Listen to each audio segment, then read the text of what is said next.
so glad to hear that. Yeah. I've been working at the bank for 22 years. I started at the time as a small finance.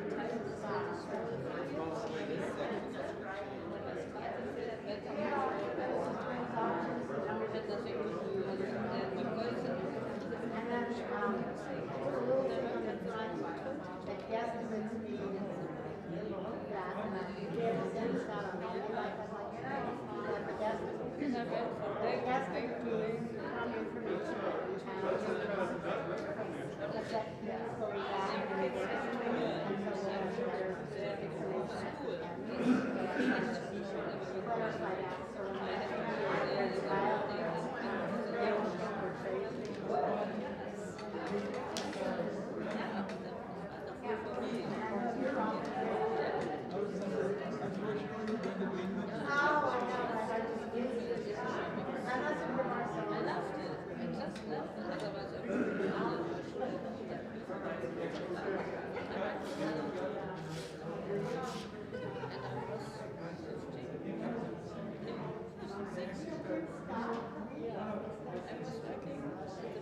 Universalist Church of Tucson.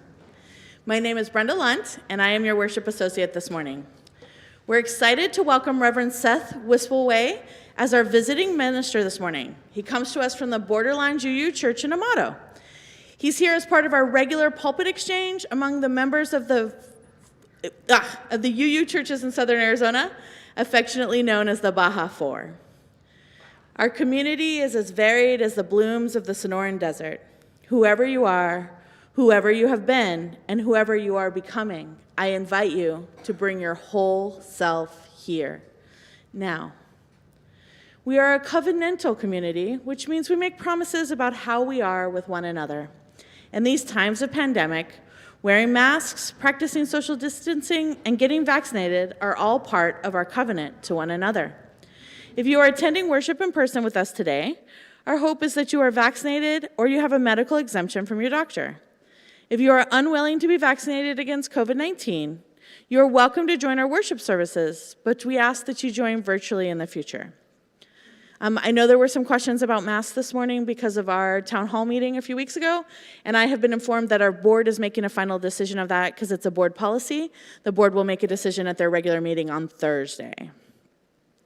I extend a special welcome to visitors and invite you to fill out a guest information card, which Mary Weiss will post in the YouTube chat right now, and will also be at our welcome table in social hour at Goddard. We invite in-person visitors to go after the service to fill out a yellow information guest sheet there. We'll meet for social hour right after the service in Goddard for coffee, lemonade, and snacks. All are invited to join us. If you're new, Goddard is right out that doors, and it's the next building over. Reverend Bethany has asked me to announce that the Celebration of Life for Kathy Hauser will be held next Saturday, April 22nd. There will be celebrations here in Holland and on Zoom. The Zoom link for the event will be sent on Wednesday in the regular church email. Welcome. We are so glad that you are here.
Good morning. Wow, that was robust. It's good to be with you all. Really, and not just because I live in Tucson and this is a shorter commute than Amato. I have been with Borderlands, a lovely community, if you ever take the wrong turn on the 19 instead of 10, to join us since January. And I'm grateful to be part of this fabric of our larger community here in Southern Arizona. I'm a big fan of Reverend Bethany. She's been a wonderful resource and guide for me as I've gotten either pushed or jumped into a very deep end here and there, depending on the day. I want to call us to our time together, our gathering, by underscoring something Brenda said in the welcome, which is that wherever you are this morning, however you're doing, may you find some soul and body breath. This is a piece of our theme today, some of what I'll be talking about, but it's okay to be okay, and it's okay to not be okay. The world out there scrapes us, sometimes even on a good day.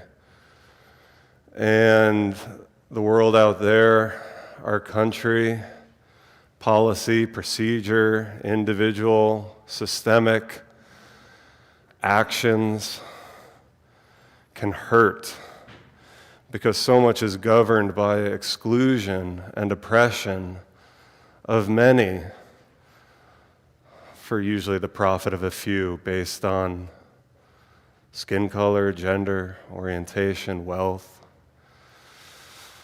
And so it's hard to find space for soul and body breath when so many of you perhaps are scraped or under attack just by virtue of being who you are. And so we strive to make this safe space.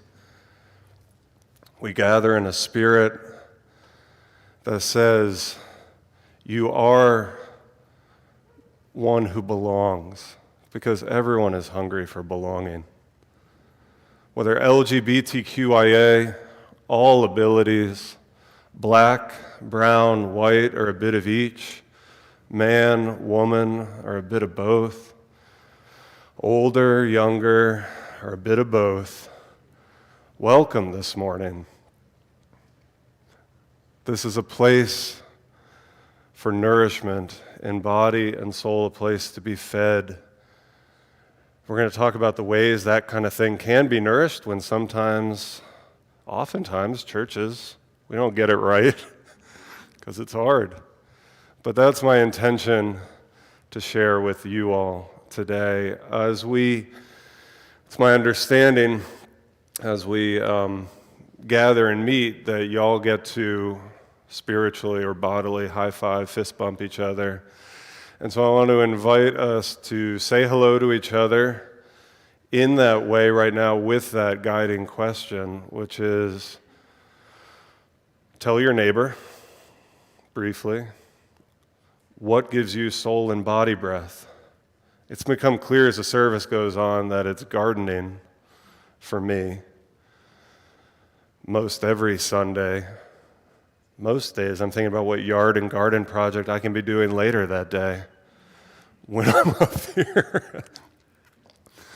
Not this morning, because I'm approaching the singularity, and I'm going to be talking about what brings me soul and body breath so I can be fully present with you all.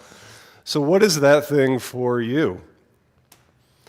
What just by virtue of doing it gets you in yourself? Could be a hobby, could be your whole life's work, could be cooking with family. Say hello to one another with the thing that just makes you feel most alive, looking forward to it, doing it, and afterwards.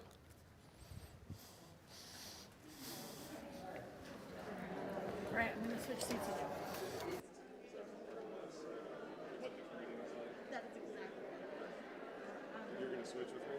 Because the whole time you're talking, my face is popping in and out. Because of the way the cameras are set up, and you're going to move in that space, which is perfect. But when we're prepping to move it, then this chair needed to be empty. Now that you're to the side, that chair needs to be empty when you're talking. I got you.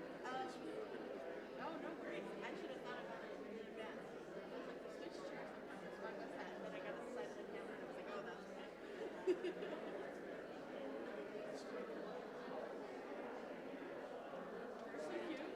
Like, I love how loud they get. Like, they gotta do their thing. I'm so alive. I'm a preschool teacher, so Oh, so you I put everything in that lens. know how to deal with the goat rodeo. I do indeed. wonderful. It doesn't bother me. Oh, thank you very much.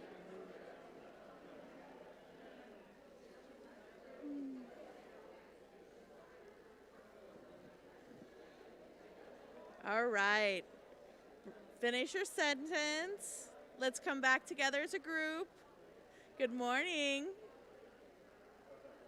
We'll see if it works. Let's try this.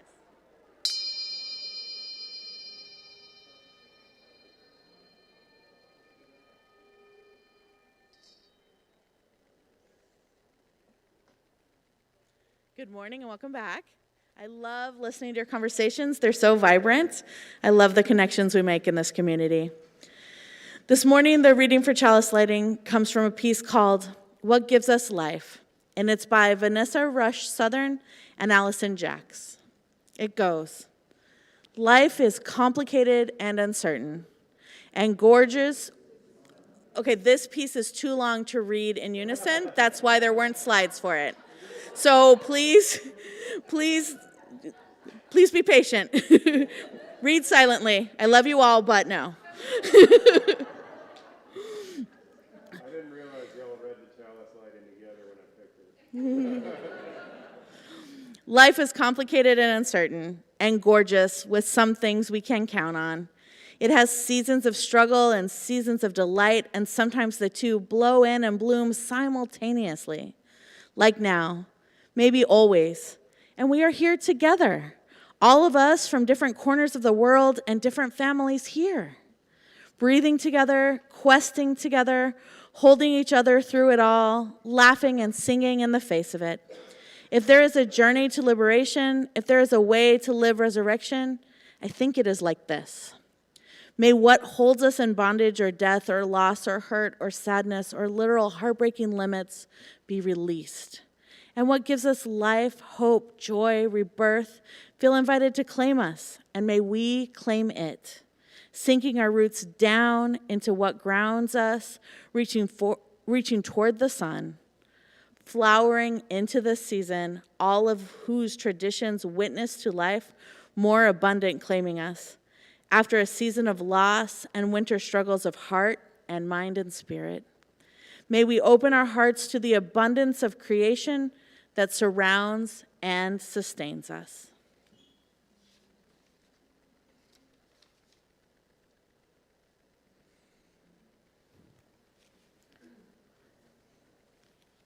And would you now rise in body or spirit and respond in song? We celebrate the web of life. If the tune is new to you, you can wait the first verse and the choir and I will teach it to you. But it's pretty easy. You'll catch it quickly.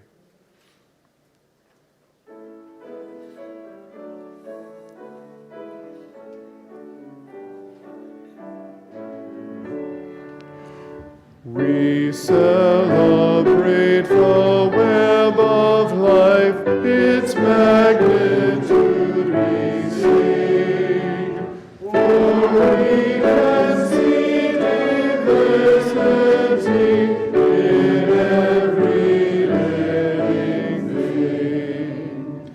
A fragment of the perfect whole in cactus and in quail, as much in the tiny barnacle as in the great blue whale.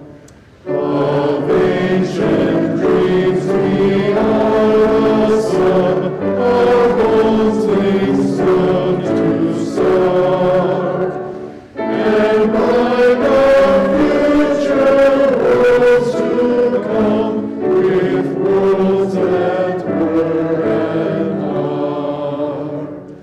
Respect the water, land, and air, which gave all creatures birth.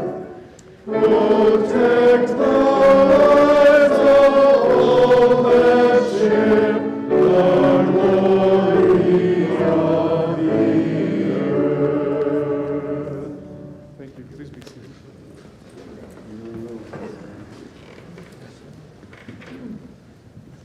Our earth is strong. It can hold our pain and our joy, our love and our anger. Our shared bowl, which we use for joys and sorrows each week, is strong enough to hold the big rocks that represent our collective celebrations and mournings, and also the smaller stones that will be added to signify our individual joys and sorrows. Let us remember those desert people who came first in this place. We honor the Hohokam, the Yavapai, the Tono Otham, the Yaqui, and the people who no longer exist as tribal entities here in Arizona. We who live in the desert know that water is a life-sustaining and scarce resource. Let us remember those who are walking through our desert right now without access to water. We pour water from a plastic jug, similar to the ones used by those seeking to assure greater access to water in the desert, like our ministry partner, No More Deaths. If you have a joy or sorrow to share, I invite you to go to menti.com and put in the code 57696300. It'll be on the screen in a minute. If you are here in the sanctuary and wish to put your thoughts up on Menti, Brian Moon can help you do that. If you are here in person, you are welcome to come up to the table and put a stone in the water to symbolize your joy or sorrow. The pebbles create ripples of hope.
From online, we hear that people are grateful for the choir and all of the people that make these services happen.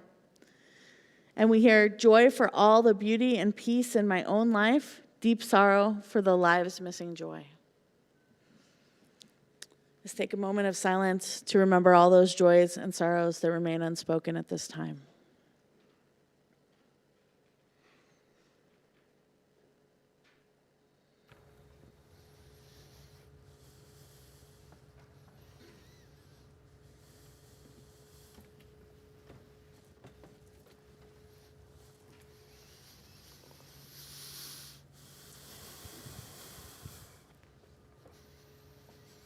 Did you hear about the rose that grew from a crack in the concrete?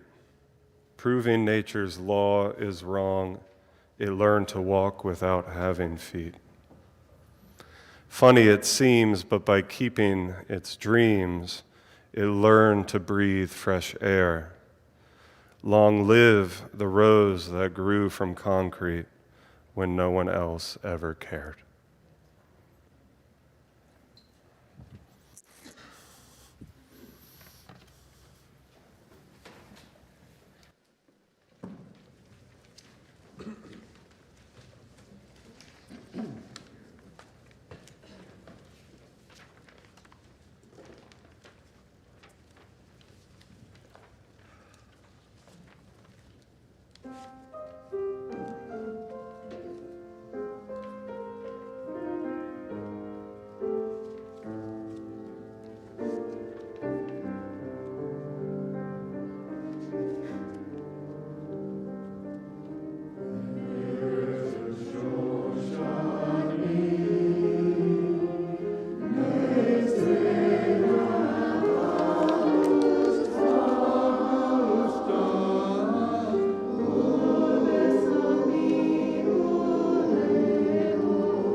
One Sunday each month is designated as Share the Plate Sunday, on which we give half of the non-pledge collection to a community organization whose mission we support.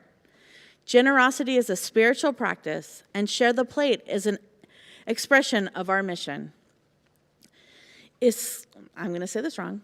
UUCT Refugee Network is our Share the Plate recipient this month, and Barbara from that organization wants to tell you about it. Here she is.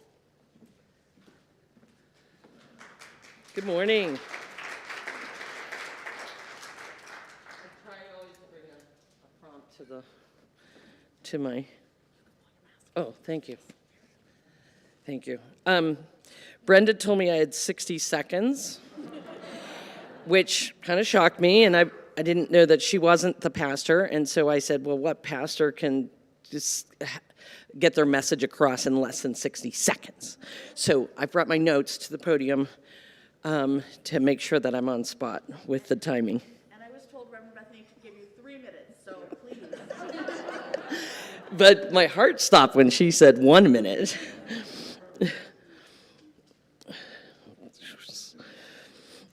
After 10 family members were slaughtered in Darfur, a Sudanese baby named Asha was carried to safety by her grandmother. Fleeing persecution, war, and genocide, they were warehoused for 14 years in a Kenyan refugee camp before being resettled to Tucson.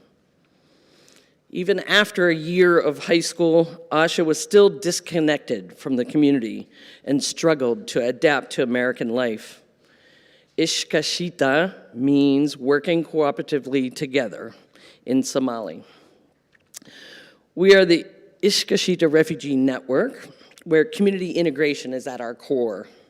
Ishkashita is addressing 2 challenges. 1, UN refugees, like Asha, struggle to become integrated members of our community. And 2, the overall lack of access to fresh local produce for the 1 in 4 people in Pima County that suffers from hunger.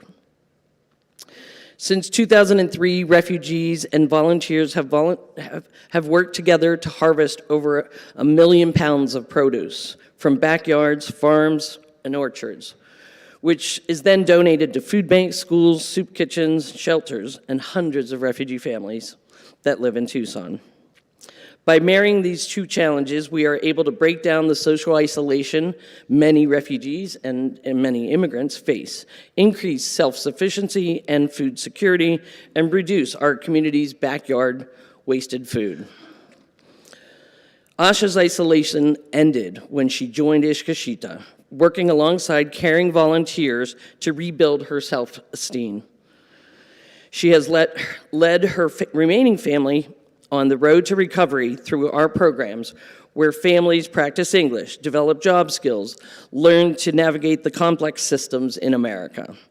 Ishkashita gave Asha a place to give back to the community that had given her so much.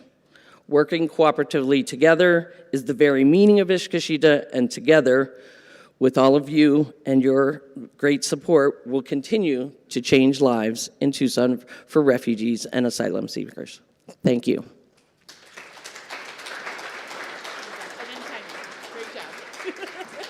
She didn't even time me. Half of the amount of all checks made out to UUCT that have Share the Plate written in the memo line, as well as half of all the cash donations collected today, will go to Ishkashita. If Share the Plate is not written on your check's memo line, it will not be included. If you are joining us virtually, you can donate online at uuctucson.org/donate, but please be sure to indicate that your contribution is for Share the Plate. This church is supported by, before I end it and send the ushers out, I want to tell you all that Barbara's gonna have a table at social hour, and she would love to talk to you more about Ishkashita's mission or invite you to volunteer with them. Our church is supported by the voluntary generosity of all who join with us. The offering will now be given and received in grateful appreciation for our shared hopes and values. Ushers will now come around to receive your donations.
Lovely.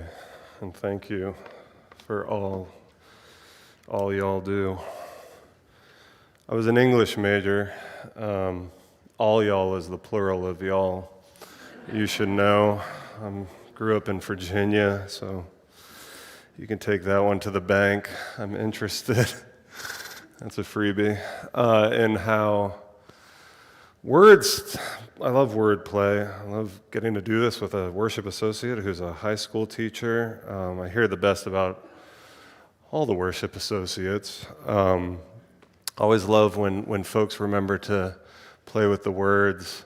Just remember like you're reading to your kids or reading to your grandkids, doing the voices, putting emphasis on fun syllables. I'm thinking about this because in today's contemporary testimony by Kathy Ryan Starr, what can we learn from Spring's power? I actually didn't quite know where to land on the emphasis, or where should the emphasis be? What can we learn from Spring's power? What can we learn? What can we learn from Spring's power? All right, we're going to be here all day if I keep doing this, but it's sort of with this idea of the intention. Where do we find the life in the words that are going to lead us into life? Spirit of spring and new life, spirit of decay and death. We turn to your wisdom and strength as we seek to live lives of meaning and love. The cycle of life is powerful. Everything that lives dies. Everything that dies has lived. There is no escaping this cycle. What then can we learn from its power? The leaves that we put away in the fall are now compost, fertilizing the soil as we prepare to till the garden for this year's plantings. That harbinger of spring, the crocus, brings such delight and lasts but for a moment. Then it's gone, making way for the abundance of green and color that spring will bring. When one who was beloved dies, we cry, we mourn, we lament, and we carry them on in our hearts, seeking to live as they inspired us to live. As a child grows, we marvel at their unfolding into their own unique self. These lives we live hold so much beauty and so much pain. And we, like each of our ancestors across the millennia, seek to live them fully. We seek love. We seek to appreciate beauty. We seek solace and healing. We seek to hold fast to the core goodness of this world and to amplify its abundance. We seek one another, for no one can do this alone. Now, in the company of many, take another moment for silence, inhaling deep through your nose and out through your mouth as you're able, seeking to be held in the balance of all this beautiful tension and bittersweetness that is life.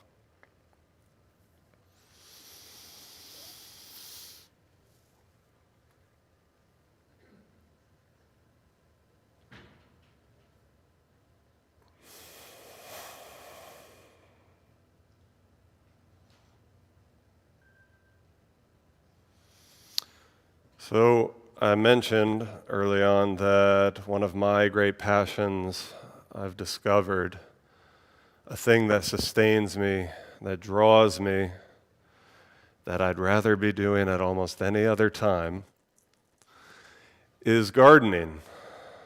Leaning into the questions and the process of what fruits, how it does, really just getting in the soil. It's one of those things that I think brings me life because it reminds me, especially when things get scraped, stressful, worn out, burned out, I think like many other people, we seek to grasp extra control when your time doesn't feel like your own, or when you've experienced, if it's that simple, or if you've experienced a horrific trauma, we still want control. We want to fight, maybe we want flight, maybe we freeze up. Gardening, for me, I've realized, beyond just a lovely thing to do, gets my body in better balance because I'm doing what I want. It's life-giving. I'm out in the sun with the water and the soil and the smells. But also, it's a little bit of control and reminding me that I'm not fully in control, which is the deep healing that I think we all need, especially when we're talking about what scrapes and takes out there. Because I can water, I can add the compost, I can prune, I can plant, and then you just kind of got to let it go and see what happens. And we have tips, we have knowledge, millennia's worth, but we're not in control of the weather. We are a bit in control of climate change. But it's kind of this now and not yet, right? This is what gives me breath. And I like thinking, my training is actually an interim ministry. At BUU, they've given me the title of transitions pastor, and so I get to look at the system, the concrete stuff, the infrastructure, but also the organic matter, and try to reflect back what is and isn't working and healthy. And I get to say and do things that a longer-term settled pastor might not get to say and do, though I think they can and should sometimes. And I know Bethany works with intention. This is not a comment on her or y'all. She works with intention and integrity that I very much honor and respect, and I'm so grateful for. And hearing about the work you've undertaken has been beautiful and life-affirming for my own work. Where I'm going with this, because I haven't even looked at my text yet, this is the part that got written between home and here this morning. Where I'm going with this, beloved people, is that this is one of a 430-part series. You didn't know that the pulpit exchange was for 3 years, did you? 4 years? 5? It could be. Maybe I should come up with a wide-ranging churches as gardens, community as gardens series, right? Because the metaphors are abundant. They speak to each place and part of a church, I think. And when I say they speak to a church, they speak to us as individuals, and they speak to us as community, and they speak to us as individuals as community. And why are we gathering as a community? Several things that pop to mind. The weekly offering is fertilizer. The stewardship campaign is compost. Sometimes our committees, our efforts are moribund and they need to be pruned. What does pruning do? It instigates thriving, abundant, but also productive growth. Sometimes there's invasive weeds. I don't know y'all, and we don't have that kind of relationship, so I'm not going to tell y'all what your weeds are. Churches can get them too. And that inhibits growth. It sucks up other water, the stuff that gives life. It blocks the light. And light, beloved, is a big one. And that's actually where I'm going today. Because the circle of light is so connected to the circle of life. Especially in the fallow periods that we're coming in. We need fallow periods. So as I tell a couple stories here today, I want you to think about what this suggests for you in your own life, but what it also suggests for you as a community. Have fun with the metaphors, the creativity, because we're going to be talking about reaching towards the light. And are we positioned always and ever for absorbing the light. Here in the desert, we don't really have a choice, do we? But as a community, we do. And sometimes it can get blocked. And sometimes things happen, even if we are growing and stretching towards the light, as all the plants are trying right now, that strip us down and knock us down. And so if we can remember the spirit and intention in all that we've read and shared so far, and hopefully a little bit of what I'm about to say, even when things get scraped, we'll remember what binds us, the essential pieces. Because no one's better than churches sometimes at missing the forest for the trees, at missing what's essential to why we're gathering and how. But this place is essential for reasons I alluded to earlier, and that's really the encouragement I bring today. In a world that is demonizing and violently going after people based on gender orientation, race, citizenship status, trans kids, right? I mean, pick the headline of the week. It's all this stuff that is trying to poison the soil of what we say we are about. People are hungry for essential belonging and belovedness. Principle number one. Inherent dignity and everything. So you all, beloved, are essential is number one what I wanted to share today. Are you reaching towards the light? How's your soil? Is the water clean that you're nourishing with? I'm an organizer. I like structure. I like infrastructure. I like those things. These are important for churches. The numbers, the finance committee, bless your work. The spreadsheets, that's not my life's passion, but someone's got to do it, and it's so important. But around it is the musculature, the spirit, the nourishment of the garden. And so when things feel a little awry, think about garden metaphors. All right, I hope you packed a lunch and dinner. In 2012, around Easter, the pastor of my church in Massachusetts, First Church Somerville, Reverend Molly Basquette, delivered a dynamic message with a little surprise gift for us at the end. Like many Easter sermons, hers centered on the hard-to-believe possibilities of new life after dark, lonely, long, fear-filled hours, which in the greater Boston area we called winter. It's funny because it's true. It's like the equivalent of a Tucson summer. Just when you think you can't make it any longer, it goes on a little longer.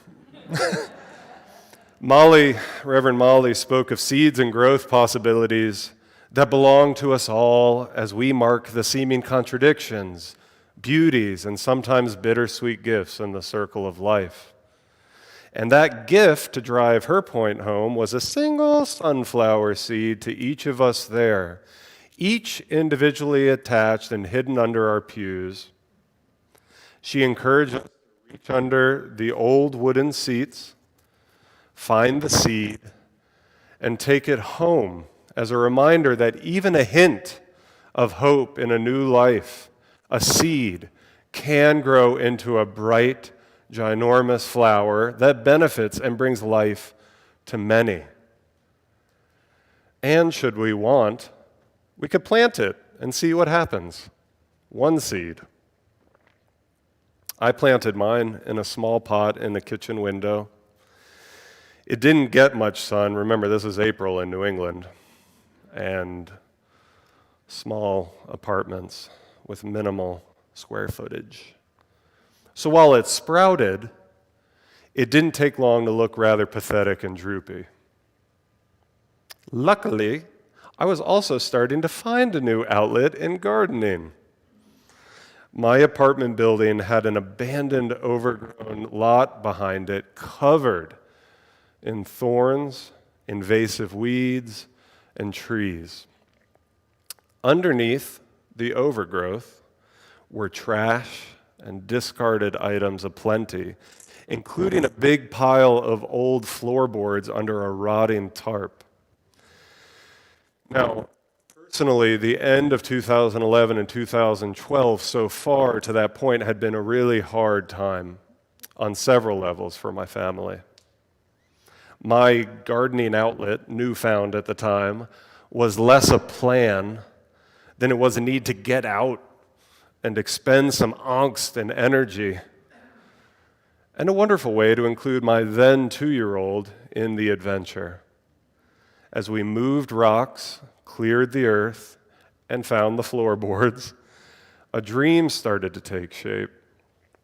A terraced garden with a fence for vining plants, a compost bin, and an invitation to anyone else in the apartment complex to join in. And indeed, that's what Jonathan Fine did. He was in his 80s at the time. He's like, I can't get down that slope. He said he had some mobility issues at the time, but what do you need for the compost bin? What else can I do? As dream became reality through each spring weekend, as I immersed myself in learning what might grow well and where, we found space to try and salvage our droopy sunflower sprout and transplanted it to the center of the back of the garden, where I was starting to build a fence out of the floorboards, making that up as I went along too. Watered it in, gave it some compost, and then a squirrel chewed our little sunflower sprout down to a pathetic doom dove, leaving it leafless. We had coaxed this thing out for 2 months, and it was like this, and then, well, plenty of other pre-potted flowers from the store were taking off amidst the tomatoes and vegetables. Part of my inspiration at the time, most of my career has been as a grassroots organizer, and if you're familiar or ever heard of the Coalition of Immokalee Workers, I was leading a campaign that I created with them around educating folks and advocating for slave-free tomatoes. So I was like, let's grow our own. And that was kind of working. And as spring began to turn into a summer, work and life and travel picked up. Several weeks passed where the garden was kind of tending itself in June. But wait, lo and behold, the sunflower sprout somehow found a way to spurt new growth and grew a couple feet tall in this time. No leaves to strip yet, but it was transcending its wounds. And then the squirrel came back and chewed all the leaves off again, along with the top portion of the stalk. You ever try to chop celery like this? But wait, you guessed it, life found a way, and a new growth burst through the traumatized, gnarled stalk that was left and kept pushing upwards. And again, you guessed it, did you? The squirrel came back to feast on the now 4-foot plant, leaving it naked, green, tattered, spindly walking stick along the fence line. What the heck? On and on this went as the summer continued. I'm not kidding. And the entire project, though, became overflowing with effulgent life, a balm,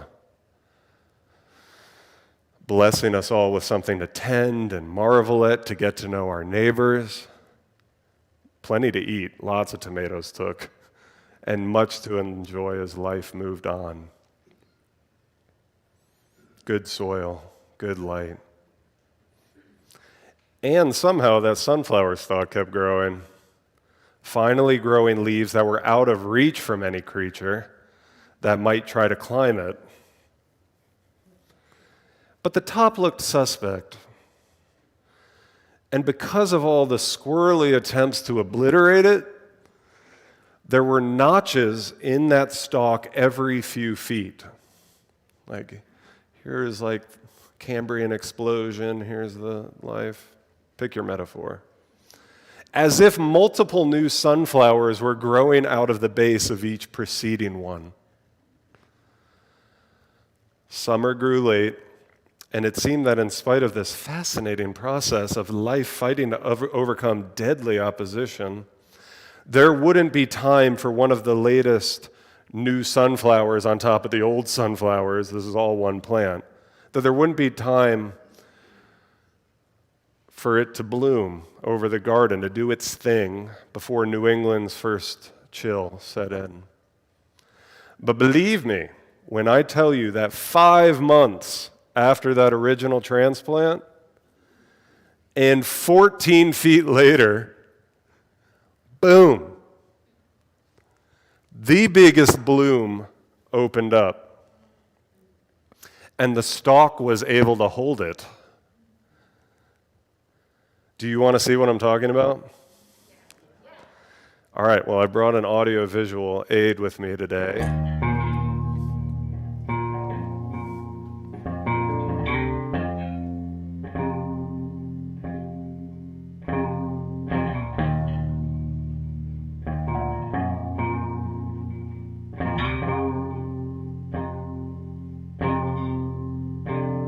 It's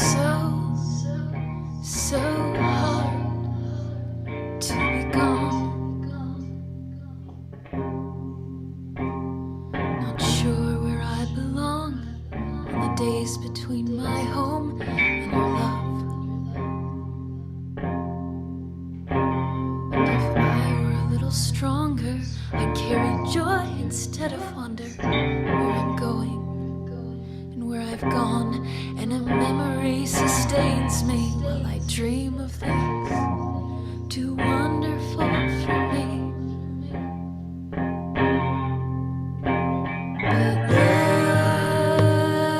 But love has won.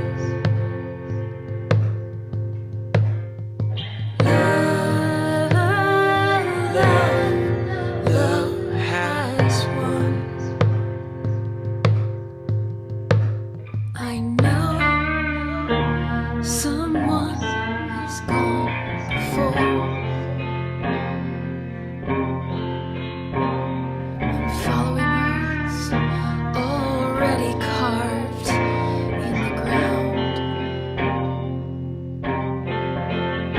And I know others will come. I know I am not alone. I can't help but cry out as if fear was a sound. But love has won.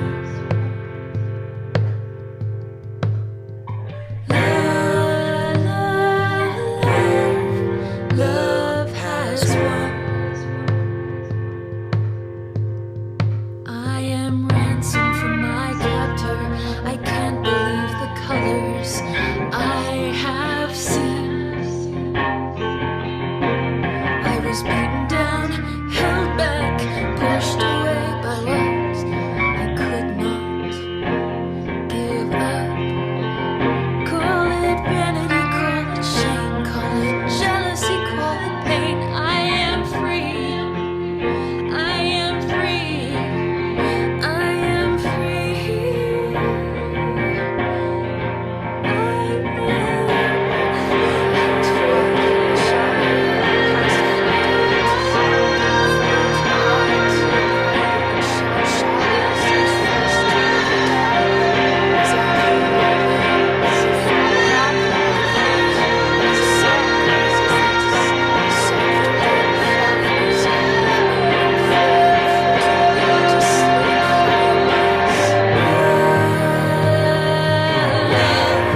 Love has won.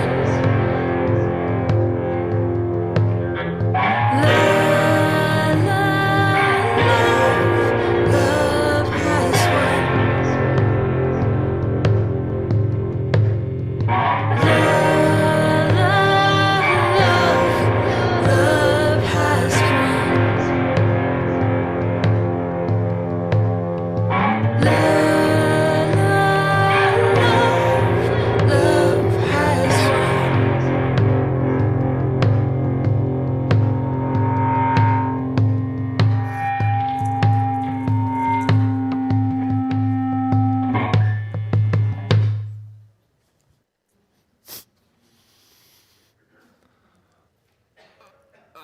I should have brought them. I still have containers with hundreds of seeds. I'll give them to Reverend Bethany if y'all want. That was us harvesting the big head. And then those volunteers you saw in my current backyard. Those are thanks to the bird feeder. But I can't help but let them grow, even though there's something else going on there. I hope you can feel it. There's like 100 sermons that can be pulled out of this setup, like a comedian's punchline. My personal challenge, no, really, like not from you, like internally, is to be disciplined enough to land this without talking to you all for hours about it. But I'm getting the sense, being familiar even before today with the spirit of this place, the hard work. I'll try to focus on one thing, and then y'all can have fun thinking about life and gardens if you want in the week and weeks ahead. But that there is an intention and understanding of why we're here at the root, see what I did there, of what we do. And my encouragement is to keep thinking about that positioning. Always know your why.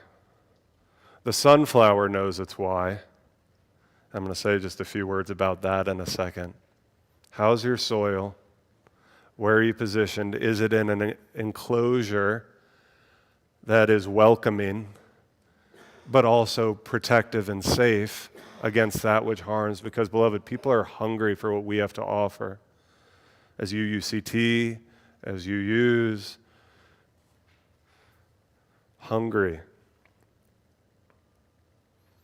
And so, tending to the soil and the water and the placement is important. This world is going to notch us back.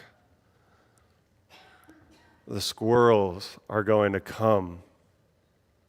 It's not safe out there for what we say we offer. And a whole other sermon is getting into like, you know what, if we're not getting attacked, are we really putting it out there? That's for another time. What I'm trying to say, though, is not that bad things are invariably going to happen and just like keep the faith and keep on growing. No. I am not suggesting that bad, hurtful, or otherwise devastating things have to happen to reach full flourishing or strength. That's the language of abusers, right? I am saying that as a garden in a world of concrete and asphalt, trying to paper over nonconformity, trying to paper over belonging for everybody, or cement it, you know what I'm trying to say. That the spirit and purpose of our growth can be stunted and cauterized. But that together we are strong enough to grow not just in spite of those setbacks, but using them to prove that a thriving life and world actually is always stronger. Does that make sense? This is the flower at the end of the stalk. This power is among us. Will grow as long as we do keep faith and safe together, nurturing these things until it towers above all else, turning towards the sun so that folks can't miss it. They want to know with all their hearts about this way and possibility. Why does a sunflower track with the sun all day? Any horticulturists here? In an article published in 2016 in Science, that's the magazine, Science, and reported by NPR, researchers found that a young sunflower plant's sun tracking, also called heliotropism. That one and all y'all are today's bingo words if you're playing at home. This can be explained by circadian rhythms, the behavioral changes that are tied to an internal clock that humans also have. You've probably at least seen an article about this. You know, get up as soon as first light, so your circadian rhythm and your whole, all your chakras are aligned and everything, right? I'm working on it. I hit the snooze button a lot. These sunflowers have a heliotropism tied to circadian rhythms that humans also have. which follows a roughly 24-hour cycle. A young flower faces east at dawn and greets the sun, then slowly turns west as the sun moves across the sky. During the night, it slowly turns back east to begin the cycle again. Quote from one of the scientists, "It's the first example of a plant's clock modulating growth in a natural environment and having real repercussions for the plant. Indeed, it stretches accordingly, and like we do with the muscles in our neck when we crane our heads from side to side." I was stretched in 2012 from some despair into hope, then let down thanks to the squirrel, and then marvelous awe. And I've been gardening passionately ever since, like many of you perhaps. When those first frosts came, we took down the stalk, and my daughter and I, as you saw in the second to last slide, learned how to dry the head, cultivate the seeds, and the following spring, right as some of that very difficult stuff from 2012 was finally resolved, we brought hundreds and hundreds of those preserved seeds to First Church and Reverend Molly and shared as many as 5 each with anyone who wanted them. And ever since, there's a pause in the pandemic, and as I've learned how to transition from East Coast gardening to whatever's going on out here, but ever since, I've been growing sunflowers from ongoing cultivations that go back to that original, seemingly forlorn and cursed stalk that arose to new life and invited a whole new perspective on what's possible. So don't be afraid, beloved, when you feel scraped. You too carry the seed of this new life. Plant it in your heart, plant it in your garden, plant it in your loved ones, plant it in the world. This church is a garden. Keep on planting. I still have a lot of these seeds. I can get them towards you, but let's keep turning as the sun, as individual congregations, as the Baja Four, because otherwise, what are we doing? We have a story to tell, and it's stretching towards the light. We know the signs when the soil gets funky, or predators like squirrels kind of strip our leaves, but we also know how to cultivate. This is the essential stuff that can keep us in the garden together, because people are looking. The sun and the rain come on the right, what is the word? The just and the unjust alike. People are looking for the flower. Let us walk in love, unafraid, growing and providing life more fully, not in spite of gnawing setbacks and hardships, but because we know we will grow because and through them, and that others are drawn to the same. Amen? Amen.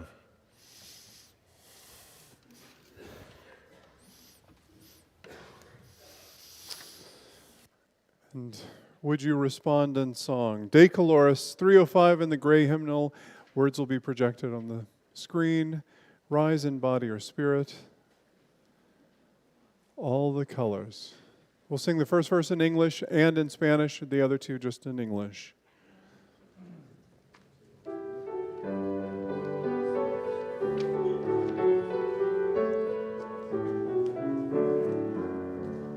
All the colors, yes, the colors we see in the springtime with all of its flowers. All the colors, when the sunlight shines out through a rift in the cloud and it showers.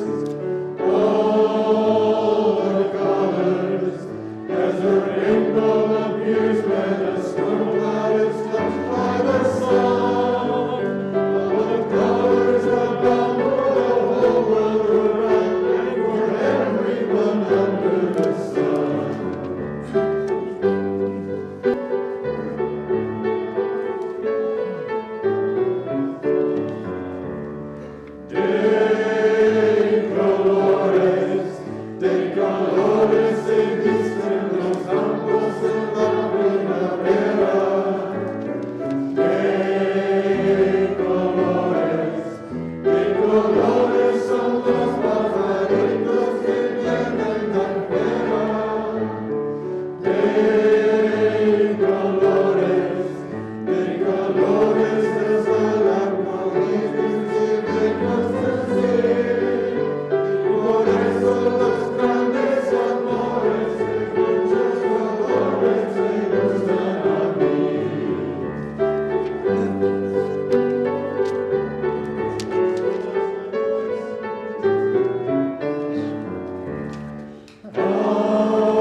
Hello. Thank you all again for having me with you. Thank you for letting me stretch a little bit with you. And as you go out back into the sun, may you know you are worthy of so much love. May you find it. And if you're having trouble doing so, come back to this safe space, because I know there is support where it's needed. A safe place to be loved, a safe place to be challenged to love. Now may the Spirit that infuses all life bless y'all with discomfort at easy answers, half-truths, and superficial relationships, so that you may live deep within your hearts.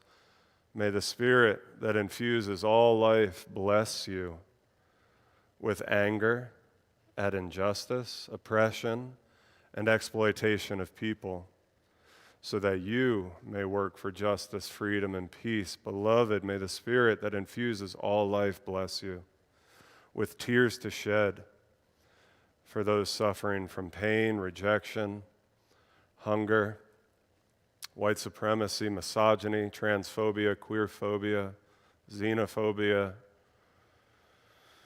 ableism, and more, so that you may reach out your hand with your body, embodying solidarity with them until they're not only comforted, but their pain is turned into liberation and joy. And may the Spirit that infuses all life bless all y'all with enough foolishness to believe that you can make a difference in this world, that you can rise above towards the sun, so that you, all y'all, can do what others claim cannot be done.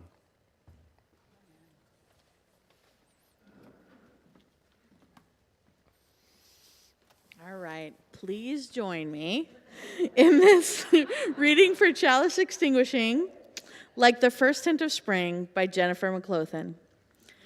As the first hint of green begins to peek through the barren ground, as that little sprig grows into a healthy stem, as that stem grows into a stalk and forms a bud, as that bud slowly opens with each new day to form a yellow sunflower, let us be like that first hint of green, renewed by the warmth of the sun's rays, and ready to emerge with a new energy, ready to face the day.